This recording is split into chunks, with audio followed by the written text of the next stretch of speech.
Good evening and thank you for your company for another video from me. Bee! Hope you've all had a good week. Summer's coming, so get excited. This week I've decided to go back to the spooky, because I do love the spooky. I love unsolved mysteries and crimes and everything else, but I love spooky too. So you get a bit of a mixture when you come to the spider's web and you sit down and watch the video with me. Anyway, without further ado, here's the video and it's called Spooks. Enjoy.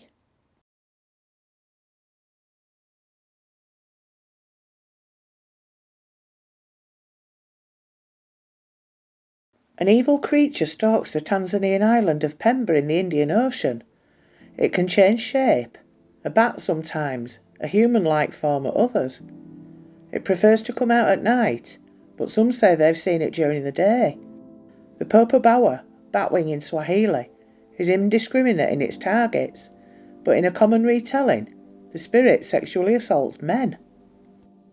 Some men are staying awake or sleeping in groups outside their homes, the BBC reported in 2007. Others are smearing themselves with pig's oil, believing this repels attacks. A peasant farmer named Jarka Hamad claims he was attacked by the popobawa in 1997. I couldn't see it, I could only feel it. But some people in my house could see it. Those who've got the spirits in their heads could see it. Everybody was terrified. They were outside screaming, "Hi-yo!" It means the popobawa is there. I had this bad pain in my ribs where it crushed me. I don't believe in spirits, so maybe that's why it attacked me. Maybe it will attack anyone who doesn't believe. Villagers maintain that popobawa becomes enraged if his existence is denied. Popobawa allegedly spoke to a group of villagers on Pemba in 1971 through a girl possessed by the monster. The girl, called Fatuma, spoke in a man's deep voice, and then villagers say they heard the sound of a car revving and rustling on a nearby roof. Many of those on the islands believe in exorcisms and place charms at the base of fig trees or sacrifice goats. Its attacks can be compared to those symptoms people experience when they've been attacked by incubi, succubi, or hags from Western folklore, and in more modern cases, with alien abductions. Panics regarding these creatures most often occur in Zanzibar, throughout the island of Pemba, and in the north and west of Unguja Island, including Zanzibar City. Episodes have also been reported in Dar es Salaam and other towns on the mainland coast of Tanzania. A popular origin story of popobawa proposes that in the 1970s an angry sheikh released a jinn to take vengeance on his neighbours. The sheikh lost control of the jinn, who took to demonic ways. It has been argued that because of Zanzibar's past as an Arab-run slave market, the story of popobawa is an articulated social memory of the horrors of slavery. Many of the legends on Zanzibar came from the colonisers and traders of the past, including Arabs, Portuguese, Indians, Chinese, Britons, Persians and Africans. Popobawa is a shapeshifter and described as taking different forms, not just that of a bat as its name implies. It can take either human or animal form and metamorphose from one into the other. It is sometimes associated with the presence of a sulphurous odour, but this is not always the case. Popobawa attacks men, women and children and may attack all of the members of a household before passing on to another house in the neighbourhood. Its nocturnal attacks can compromise simple physical assault and/or poltergeist-like phenomenon, but most feared is sexual assault and the anal rape of men and women.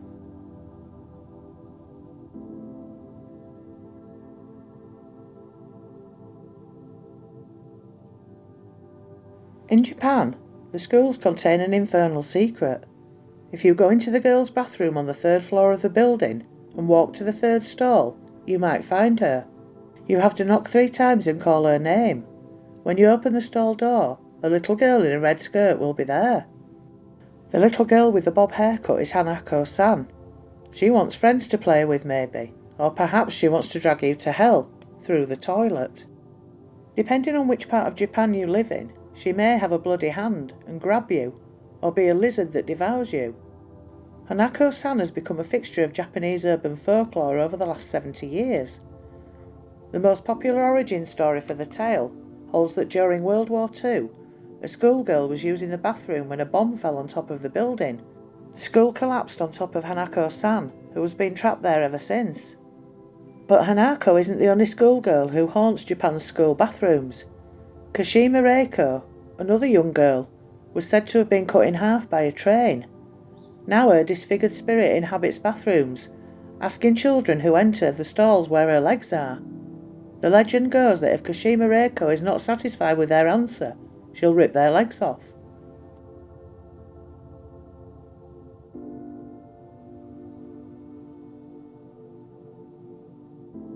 In Brazil, a tall, skinny woman with long yellow fingernails and red eyes creeps along the rooftops and watches families inside of their homes. She watches them as they sit at the table for dinner. She watches them while they eat. La pisadera. After the meal, when someone goes to sleep on a full stomach, La pisadera sneaks into their bedroom. Then she sits on their chest so they cannot move. The pisadera that has attacked them watches them as they begin to panic. The victim's eyes partly open, but they're neither fully asleep or fully awake, helpless and trapped in a body that won't move. Sometimes all you notice is a feeling. It's the feeling of being watched. Although you don't see her ugly face, the hairs on the back of your neck still stand upright. Other times you notice a stench. This putrid smell fills the room as you hear the old hag's footsteps come closer. You can't see a thing, but you know she's there. When you do see the old hag, you'll notice the fiery red eyes of the devil. Her yellow claw-like nails look dirty but sharp. Her fingers are long and so dry parts of her skin flake off. She has the nose of a witch, long and crooked. Her teeth are sharp and decaying, green and rotten, but perfect for eating small children. Once you see her, she reacts with a loud cackle. She puts one foot on your chest and puts all her weight on you. You can't breathe. Is tonight your last night on earth? Your family's right outside the door, but you can't scream for help. Suddenly, you're free and there's nothing in your room. A lot of people explain this away as sleep paralysis. I've had something similar, but I would not say it was sleep paralysis. I was fully aware, ready to move, out of bed to go to the loo at 3 a.m. I was at work on a sleep-in, and it felt like something had suddenly pinned me to the bed, and I watched the clock go from 3 a.m. to 3:03 until I could finally shove off whatever it was. Needless to say, I didn't go to sleep for the rest of the night. I stayed up with the lamp and the TV on. But the other thing to me is, why are people reporting these specific looking creatures? Surely sleep paralysis is a personal thing. But if you know any different, I'm happy to learn. If you know any different, then please leave me a comment. Thank you.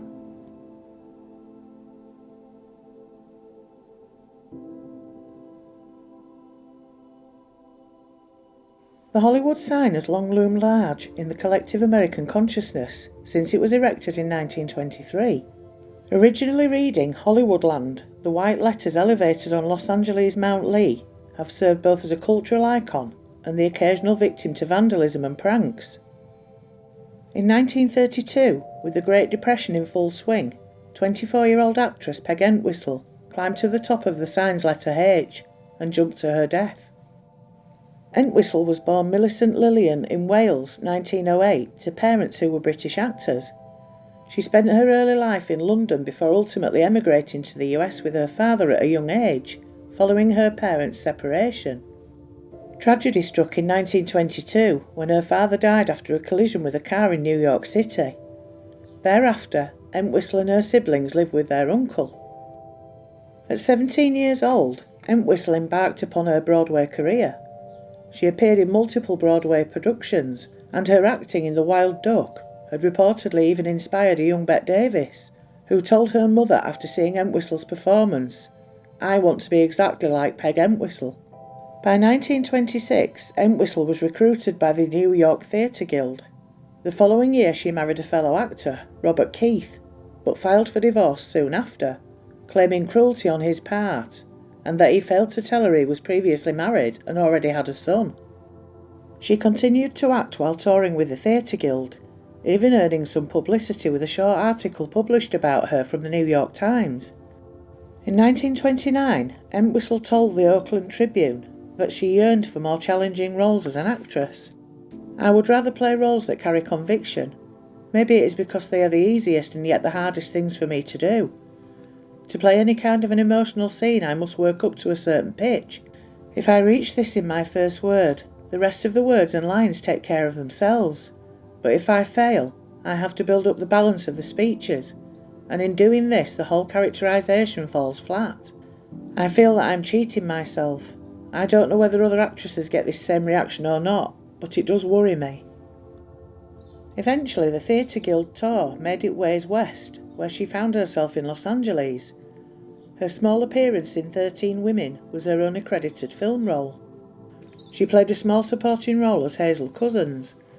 The movie, which premiered a month after she died, ended up editing down Entwistle's performance to a mere 15-second appearance. It had little critical and commercial success. After RKO Pictures declined to renew her studio contract, Entwistle left her uncle's home on Beechwood Drive on the night of September 16, 1932, telling him that she was heading to a rendezvous with a friend. 2 days later, a hiker walking below the Hollywoodland sign found a woman's shoe, jacket and purse, which carried a suicide note. The hiker looked down and saw Entwistle's body, then subsequently reported the information to local authorities. Police presumed that Entwistle used a workman's ladder on the back of the letter to climb to the top of the sign. "I am afraid I'm a coward, and I'm sorry for many things," her note read. "If I'd only done this long ago, I could have saved a lot of pain." In 2014, Vanity Fair published a story on the haunting of the Hollywood sign, reporting that the stories of Entwistle's ghost lurking near her place of death first started in the 1940s, after the letter H mysteriously toppled over. Thereafter, joggers on the Griffith Trail have reported the overwhelming scent of gardenias, Entwistle's supposed favourite perfume. There have been dozens of reports, varying from people witnessing a chilling white mist going up towards the sign and then disappearing, to sightings of a distressed female apparition dressed in 1930s clothing. In 2014, Megan Santos was jogging near the sign and said that she saw what she thought was a woman who was walking on air. Could this have been the ghost of Peg Entwistle?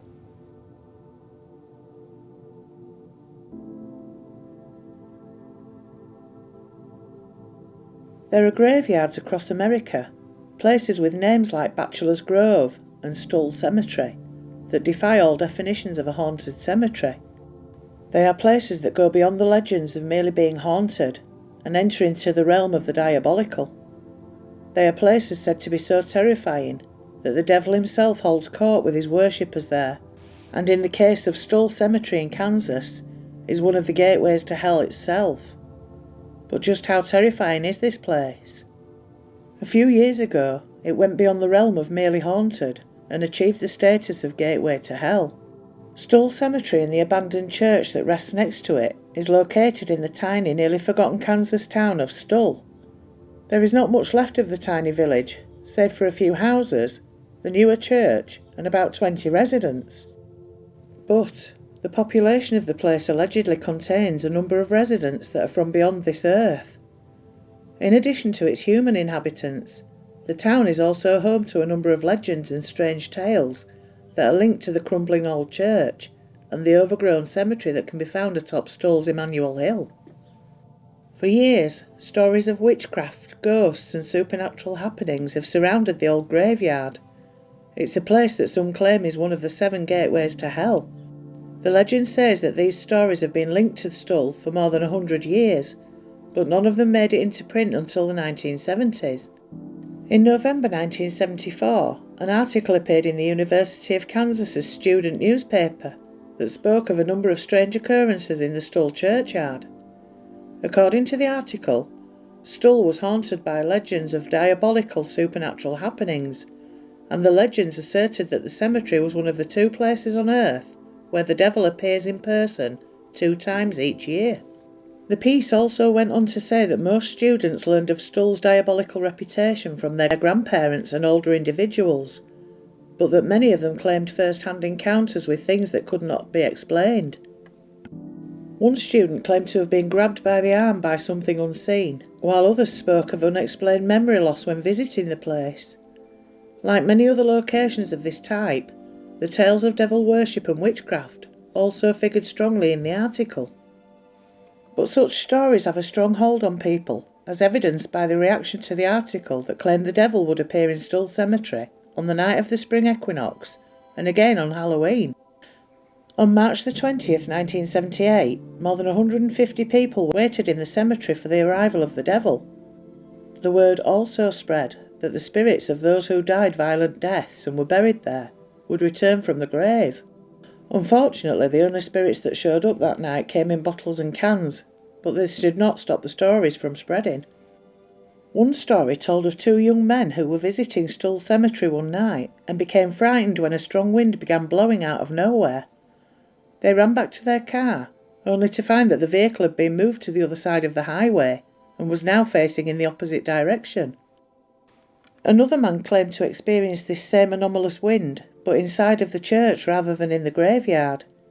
He claimed that the sinister air current knocked him to the floor and would not allow him to move for some time. Incidentally, it is inside of this same church where witnesses say that no rain will fall, even though the crumbling building has no roof. The legends also say that the devil has been appearing here since the 1850s and insist that the original name of the town was Skull, and that the later corruption of that into Stull was simply to cover the fact that the area was steeped in black magic. It was said that the witchcraft practicing early settlers were so repentant about their past deeds that they changed the name of the town.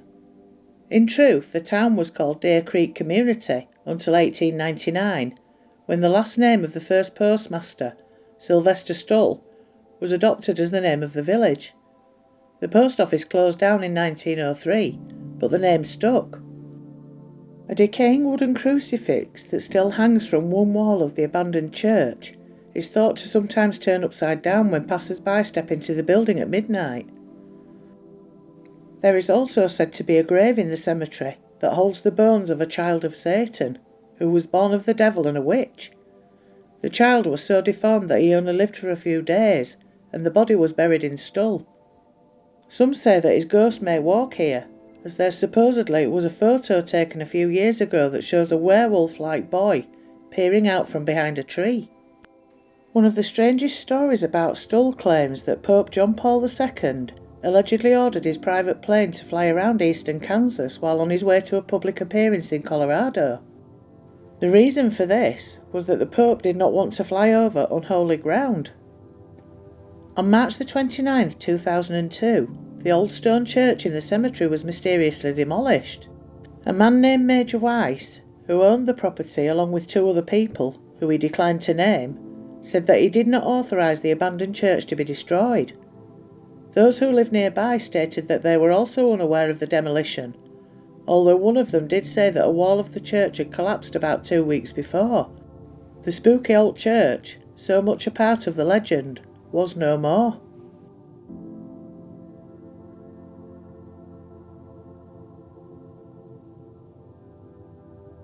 It was a dark and stormy night, and as legend has it, a smitten young woman trying to prove her love died of exposure on a French Quarter rooftop. Since that fateful winter night, her golden ghost, without a stitch of clothing on, haunts the rooftop, shivering and pacing through the night before collapsing just before dawn. Julie was a classic earl of mixed blood, and her beloved was a Creole gentleman named Zachary, who returned her affection but couldn't marry her for fear of scandal. The two carried on their affair, with Julie stashed out of sight on the 3rd floor, while her beloved entertained his society friends below, including another woman of whom his family and society would approve.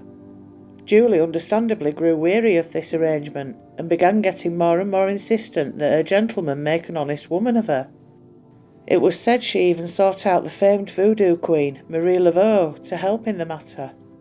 Finally, one December evening during a fancy ball, Julie demanded her lover marry her.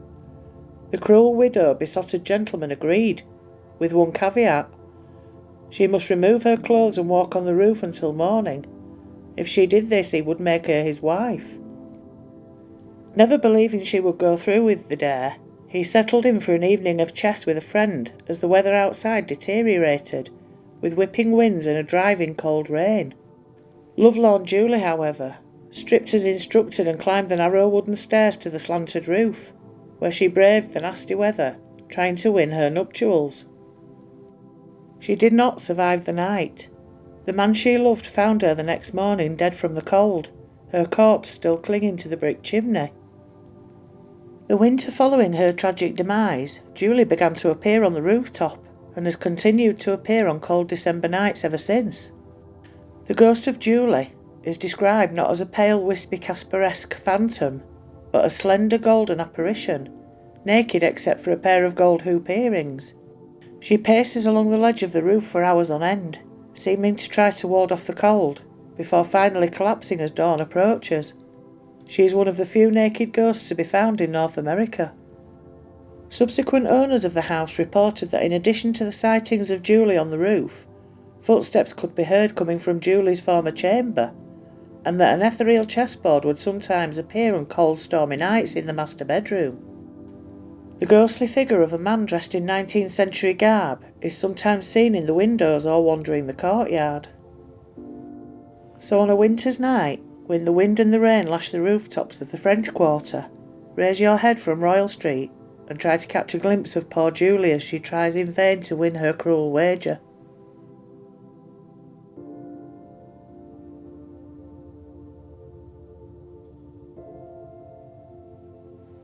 Nandor Fodor was a Hungarian ghost hunter who worked for the International Institute for Psychical Research.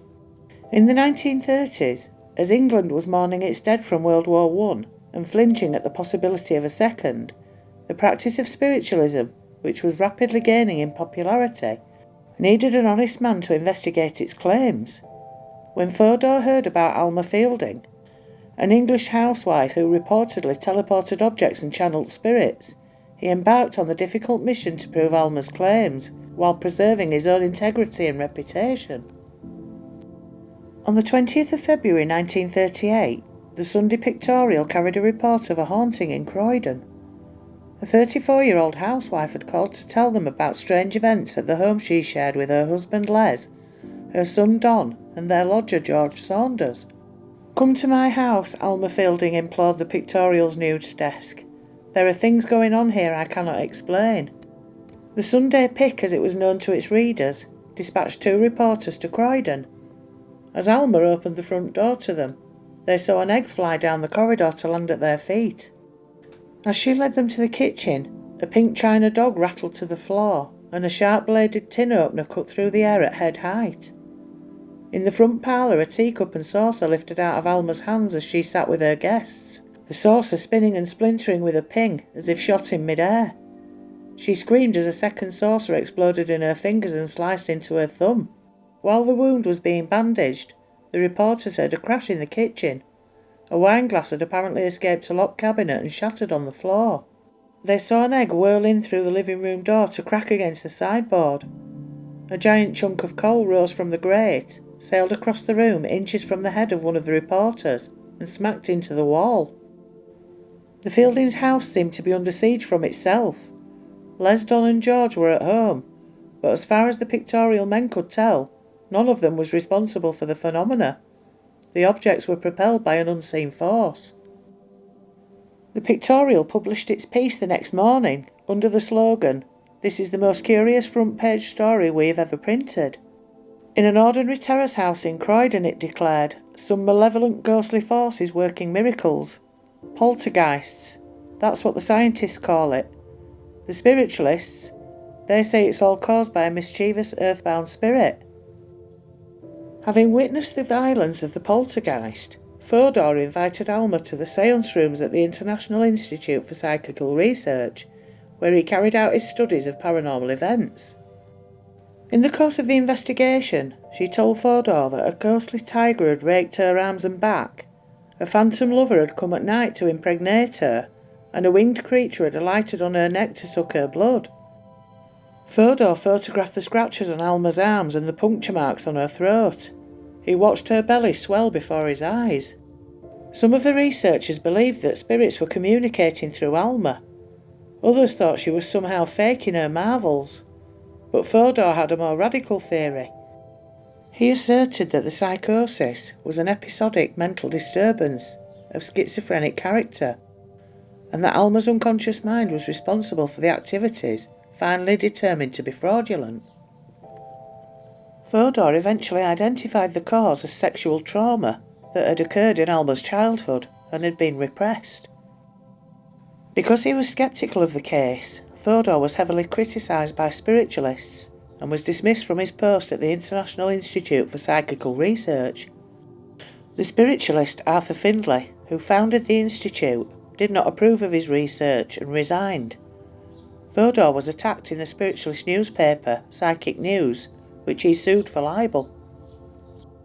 Fodor published 2 scientific papers on poltergeist phenomenon, the psychoanalytic approach to the problems of occultism, and the poltergeist psychoanalysed.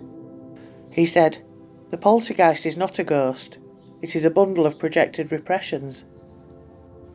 Alma faded into obscurity, and Fodor died in 1964 of a heart attack, aged 69.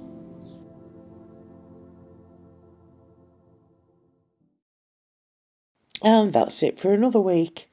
I do like a creepy tale, but I always feel that you need to have a backstory to it. You can't just start reciting what happened. You've got to do a bit of research, and you've got to find out as much as you can. And I will endeavour to do that in all my videos. If you've found any information out about anything that I've covered, please let me know, because sometimes it kind of comes to a halt. And I think there must be more to this story, but I can't find anything. So anyway, thank you for your company. Really appreciate it as always. And I shall see you next week. So until then, stay happy, stay healthy, stay safe, and most of all, stay spooky.